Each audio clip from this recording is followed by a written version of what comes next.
Hey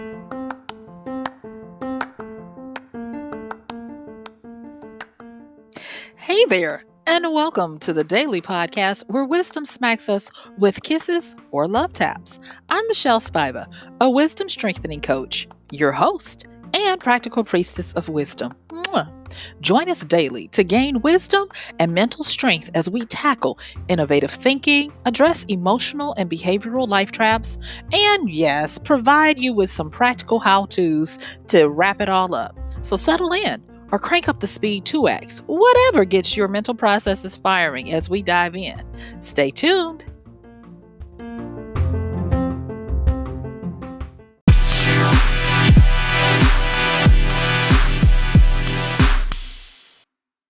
Yay!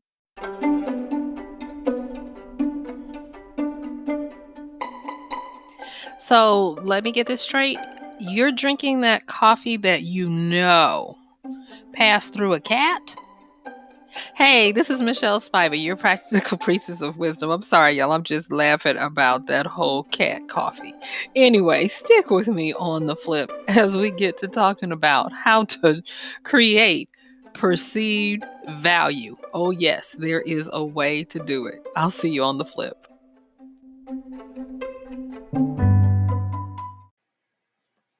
Perceived value. Perceived. Yeah, that word right there. When you perceive something, it is how you not only see something, but you give meaning and value to it. And talking about this whole how to create perceived value stems from the fact that nothing has meaning until we assign it one. And if nothing has meaning until we assign it one, people know how to circumvent to get you to assign things the meaning that they want you to have. Oh, yes. So, thank you for joining me on the flip as we get to talking about how to do this very thing. Now, today is a wisdom smack. This is not about how to hoodoo, voodoo, or hoodwink anyone, nothing of the sort. But what we're going to be talking about is we are going to be talking about how to create a higher perceived value. Let me just say that for yourself and for the things that concern you. And the reason why I want to talk about this is one of those wisdom skills trainings that people take for granted that they know. And then when it comes time for them to put it into action, they fail miserably. And I'm not going to have you out here bad if at all I can help. Okay. So stick with me as we do like we do. We get practical. I'm going to give you a few little insights and story here or there, and you are hopefully going to be all the wiser. All right. So let me do my job and serve you as a practical priestess should. So the first thing I want to do is just impress upon you that when you are looking at this quote unquote perceived value, whether it be for yourself or for things, understand that it has nothing to do with established real value. Okay. So in the A part, I talked about a person who was bragging about that cat poop coffee out of Indonesia. And one of my acquaintances that I've known for many years, and he was talking about how, oh, it's just so good and all of this kind of stuff. And nosy me, curious, not nosy, curious, yes, curious me, I had to go and figure out what was the big whoop about this coffee. Because to me, trying to get around the fact that you are knowingly drinking coffee that has passed through a cat. Yeah. Yeah, basically a cat. And you knowingly pay premium for this thing and you drink it. And so I found a whole bunch of different write-ups about it, and I wanted to know, what does it look like when not look like, but what happened for this whole process to be discovered? And lo and behold, there was an article that came out just maybe a couple of years ago, because it's been around for quite a while, and I started hearing about it in the early 2010s, and so I found one because I don't know, it always stuck with me to like make a fictional character who loved this coffee, and so you guys, that's the real reason why I can even talk somewhat about this whole thing. Okay, so the cat poop coffee, the way it came about, or the origin story of it was that under Dutch rule in Indonesia, they did what colonizers do, and they took the best and left the rest. And so the local people would have to try to scrounge around for coffee beans to be able to grind their coffee and make their living. And so what ended up happening was that a lot of the coffee that was not co-opted for the great Dutch companies would be left moldy and just basically unpleasant and unusable. And so, as you might already know, and invention is, the mother of necessity is invention. And so people got clever, and what they did was they realized that when these cats would poop mixed in their feces would be partially processed cherries, not the beans, the cherries. So in actuality, it's not like it was the actual bean being exposed to their insides, but still that junk is, yeah. And so they call this bean cherry Kopi Luwak. Okay. Kopi Luwak. I think that's how you pronounce it. And it became known as cat poop coffee. And it's because of the cat that they call a chevet. And so, like I said, they take the chevet's defecation, their dung, and then they source for these partially processed cherries. And then they put it through the process, and there you have the coffee. And so the thing is what do you do when you have coffee that has basically come out of the dung of a cat? You come up with a great story. Oh, yes. And so over the years, starting even back, they started really kind of talking about it back in the 90s of last century, 1990s. And they came up with a way to make it where they turned this drawback into an aspirational luxury. And thus, the one of the directors of a high-end retailer known for their demand in specialty coffees and luxury retailers and all of that uh, came in and did a overhaul on the story of the coffee. So what used to be the everyday man's hustle coffee, to try to make a living, became what was known as the most expensive coffee in the world. And it never seems to amaze me the power of perception. And there is a statement that I have said over and over. It's from a fictitious character from the book, The Engines of God, where the archaeologist in the book says, "Show me what a people admire, and I will show you what mattered to that people." And perception and how you view it and how you put value on this perception is one of those things. What do you admire and why do you admire it? All right. So, you guys, we're ready to do a little bit of undercover psychology of how we're wired and why things matter and why people are able to bypass a lot of your source controls to get over on you. Let's just be honest. Okay. So, with that, one of the things that you can remember, so here's where we get practical. So to create perceived value of something, whether it be yourself or whatever, is that you need to get clear on an appealing message about what the thing is about or about what you're about and what people will gain from interacting with you. Now, for a lot of people, going back to the cat poop coffee, they gained the look of an adventurer or a sophisticated palate of claiming that this coffee tasted great. And over again, people who were not mesmerized by the story would taste the coffee and be like, I can make better coffee in my home espresso machine. And so over the years, it has lost a little bit of its glamour, and people are piercing the veil to understand that this is probably, and the Business Insider did say in that article that I was referring to from 2018, that it seems like it's a tourist trap. And so, but people still like to have that story that they say, I drank or tasted this coffee, because it gives you a certain amount of exclusivity, a certain amount of cachet, a certain amount of station that you can drink. You're so important, influential, rich, whatever, that you can drink coffee that has passed through a cat. Yes. All right. And so, getting into the understanding of this creation of perceived value, we can start looking at the concept of aspiration. Now, I've talked in another podcast when I talked about Are You an Inferior Good? That's the name of that podcast. I talked about everything from an inferior good all the way up to an aspirational good. So, a quick little recap. An inferior good, dear one, is a good that you purchase, you bemoan the purchase, but you purchase it. So, for instance, if you need toiletries and utility items, well, in today's world, you need toilet paper, you need TP, and so that would be considered a mandatory, toiletry or utility item.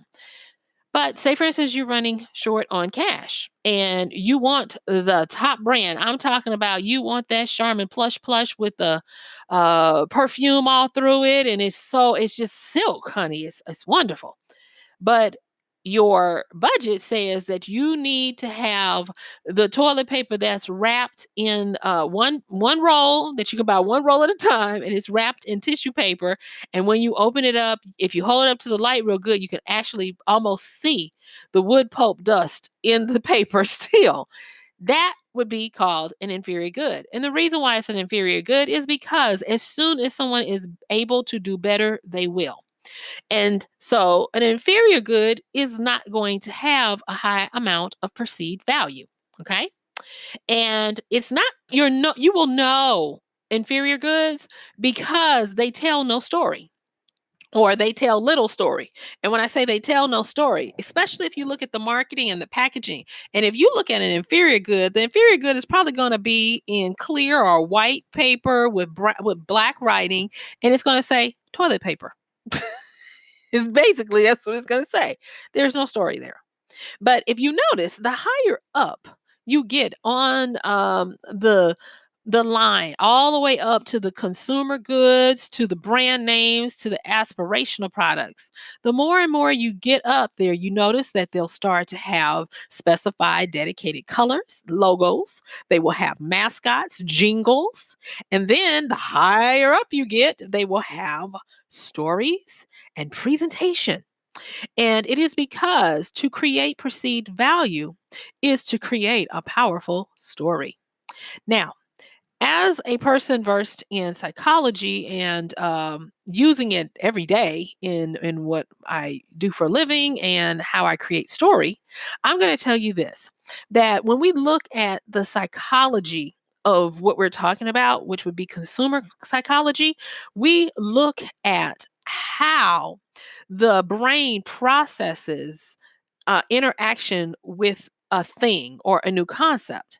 And it is at this current time, because everything changes, at this current time, the fastest way to bypass the logical programming of the frontal lobe, where people are going to reason and work through for the purpose of really saying no to any new purchase. We're wired that way, right? In order to bypass that, the best way to do it is to create a story. Now, the story does not have to be an actual story that you have to listen to. No, your story can be exemplified in a clear, appealing message about what you're about and what people gain from interacting with you. So let's take the toilet paper again. And when you look at that, say for instance, in America, we have Charmin, and I'm pretty sure it's in a lot of other countries. But for the sake of what I know, I'm going to go with that. So when you look at Charmin, Charmin now has different levels. They've got their basic. And when you look at their packaging at the time of this recording, their packaging is basic with a little bit of color, because it wants to make sure you understand that it is not an inferior good. It's above an inferior good. And so the story with basic is straight to the point. Even the colors, they have the color of orange and blue. The writing is usually in blue with the accent colors of orange. Now, orange is an ignition color. It gets you to take action and it gets you to crave and want something. That is why a lot of times when you are seeing color combinations, you see that tomatoey red with that almost orangey yellow, because together those subconsciously tell you eat, buy, do. Okay. And so with that basic packaging, they've got like I said, at this particular time, they have that orange, but it is bordered and bounded by blue, a navy blue that is both calming but authoritative to make people feel at peace and trustworthy. So they are subliminally telling you this might say basic on it, but I want you to get it.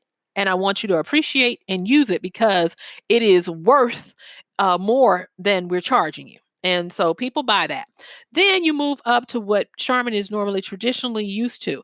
And they created a little difference in that they have a version that's for strong, meaning that, if you are an aggressive wiper, this one's for you. And then one that's soft. If you like to still have your butt brushed with a feather, this one is for you. And they differentiate them by colors. But this is where you start to see the stories because they cost the most. And now they have little mascots, which are blue bears for one of the products and red for the other one, so that people can automatically associate which bear family lives with the product that they want. And not only that, they have them positioned in action stances or doing something on the packaging, which is intimating that there is a story. And then they have the regular commercials that come on that are cartoonish. And so they appeal to all parts of the family. They make those little baby bears look so freaking adorable and all of this. And they have the mama bear and the daddy bear and all of that. And then they have little catchphrases and little puns and the like. And so you get to the point where you know the story of the bears. And it gets to the point where you're like, I'm gonna take the blue bear if I need the strong. I'm gonna take the red bear if I need the soft. And you don't even realize that you are buying premium toilet paper because of some cartoon bears, because their story is so appealing. And they did it through the packaging first and foremost, with a clear, appealing message to let you know that if you use this toilet paper, your whole family is going to be so happy with you and proud of you, and you're going to have all the fun that that these little bears have. And so go on and get this toilet paper, right? All right. So the next thing that I want to say about how to create this perceived value as it pertains to you or other things is to understand that there are three. If you just manage to get these three, this will shortcut your your struggles with creating perceived value. Okay. And the reason why I'm going to give you these three is they really pertain to the social aspect. In today's world, the way you get work, the way you get money, the way you make a livelihood about yourself is by upping your perceived value.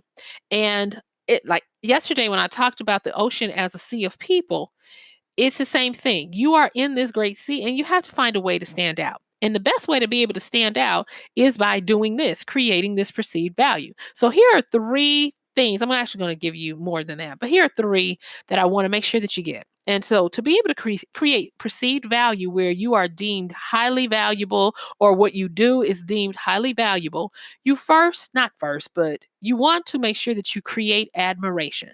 So again, going back to that quote that I said earlier about show me what a people admire and I will show you what matters to them. So in order to create admiration, you need to do things that people can be inspired by, that people find remarkable. Like for instance, today is episode number 290. And I get people that tell me all the time when they check out my podcast how impressive it is that I do a daily podcast. And thus, I start to gain some admiration from people. So then the next thing is when you're creating this admiration, make sure that you do it in a base level, meaning that at most you are perceived as a colleague. But it's always better to debase yourself where people can feel like they're just a little bit over you, because the admiration is really easy to be conjured when people look at you and they can be like, "Oh," and they have a wee bit of sympathy for you because they feel like they're above you. And that's okay as long as it's accomplishing the goals that you needed to accomplish. If your ego is solid and okay, it is what it is. Okay, so after you create this admiration, then you want to create a sense of exclusivity. Now, you can't always use the obvious ones like a limit on the number of things or saying it is only a limited source that you got this product from or any of that. No, what you can do with creating exclusivity is to create the culture of a person. Apple does this all the time. Apple is never going to tell you that they are sold out of units. Oh no, they're going to make as many as they can to get in your little Apple loving hands. And how they create their exclusivity is a understated, subtle influence whereby they say, because you can afford a Mac product, you're special.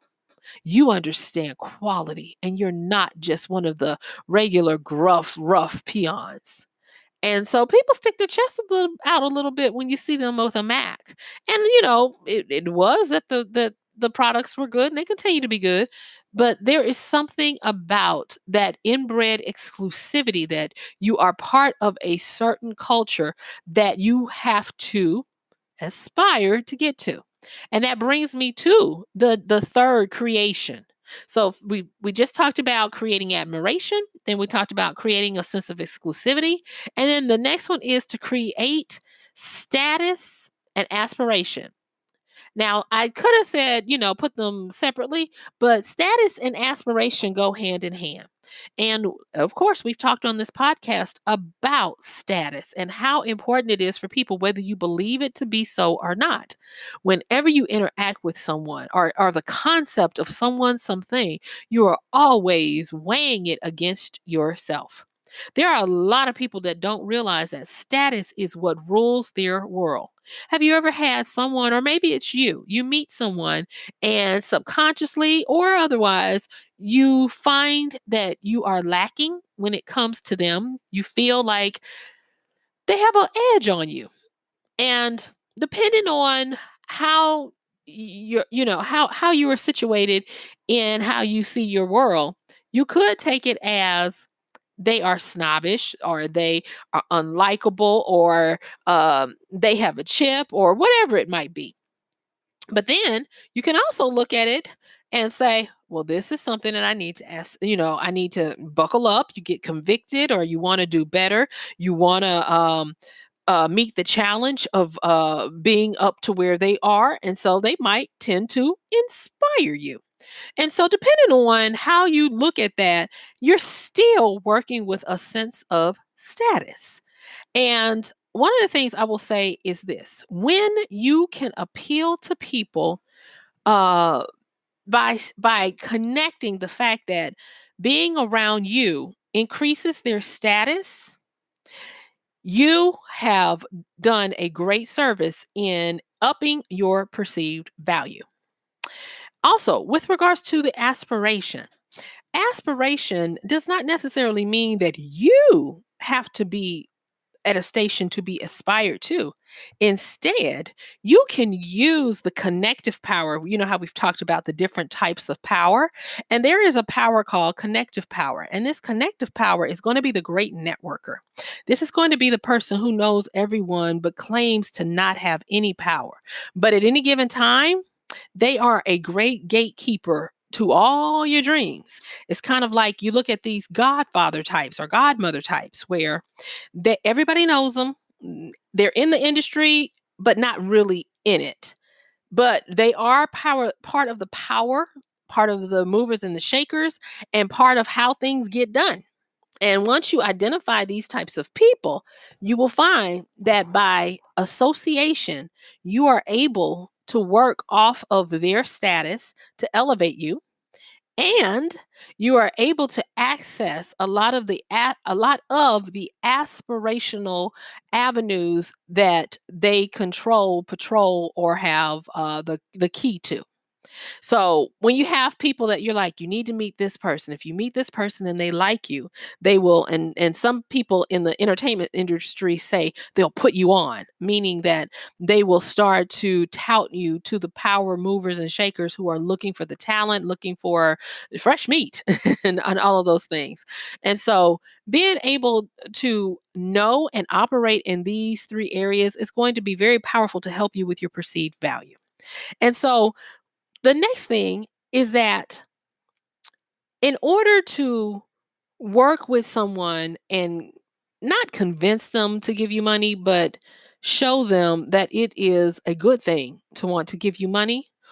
I'm gonna tell you this little inside truth, and I wrote this down. I was like, should I share it? But yes, wisdom was like share it. And so, in order to create perceived value in either your services, or someone else's services, and this is not just a salesy type thing, this goes for even if you're trying to promote yourself to be in a certain clique, a certain social setting, or a social status. Do this. Either promote some type of ease of use, meaning that you know how to do something that makes it real easy, and it's usually something that's complicated with a barrier or a uh, wall of entry that people have a hard time getting over. Or you can show that your options, or the way you do something, or what you can access, has superiority over other options. It's kind of like the insider little known tips, but give you big and great results if you use them. So the insider knowledge, the insider way. So let me go back and just kind of like review and summarize everything so that you can understand how important it is to have this skill of creating perceived value. Now, today, for the scope of it, we have been talking about how it pertains to you. Now, of course, this stuff can work for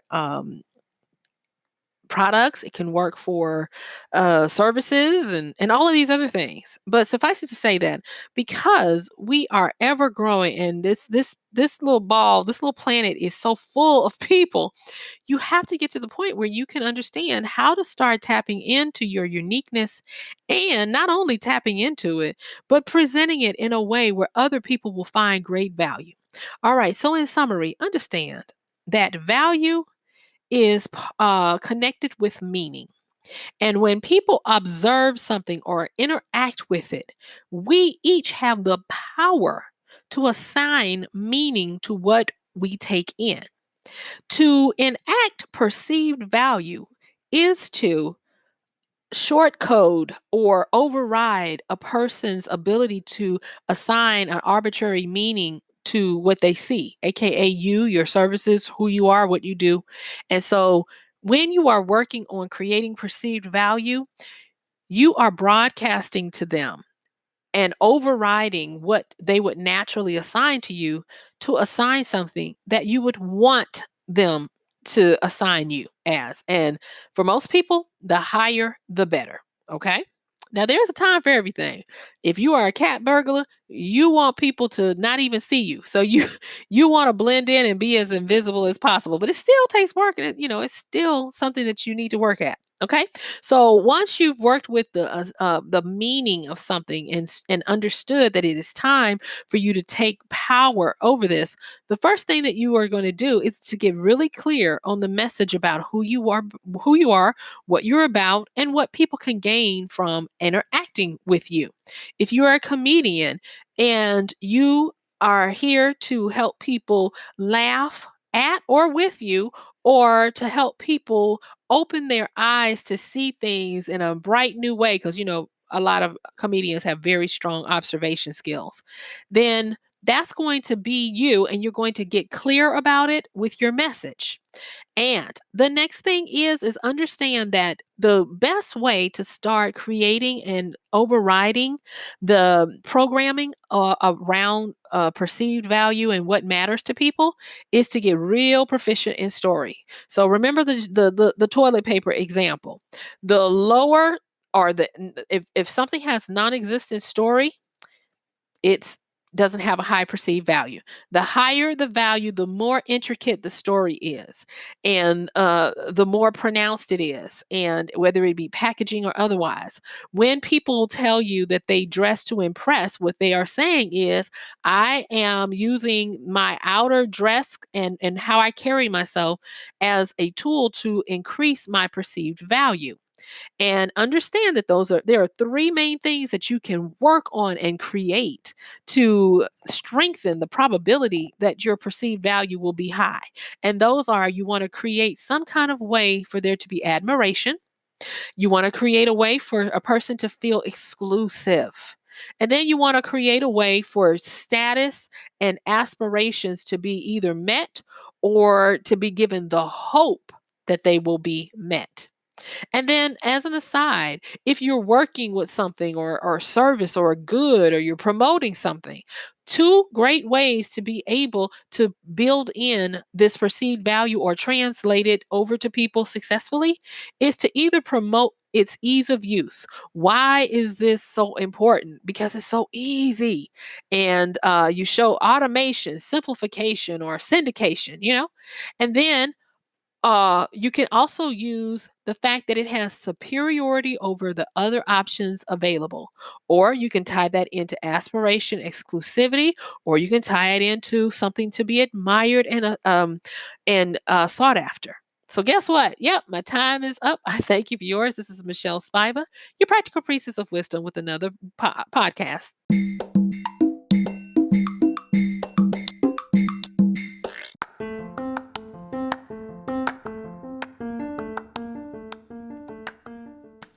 And that's going to do it for today's podcast of Wisdom Smack with Michelle Spiva. If you like this podcast, please help us get the word out. Like, comment, subscribe, and even share. And if you really like it, please help us continue to get the word out by considering using this show's link for Amazon. So when you want to go to Amazon and you do all of your general shopping, please use MichelleSpiva.com/AMZ. It's simple as that. It doesn't cost you anything extra, and this show might receive a little bit of commission that will go towards helping to further get these episodes out to you and to others. So thank you so much for listening. This has been Michelle Spiva with Wisdom Smack. Bye.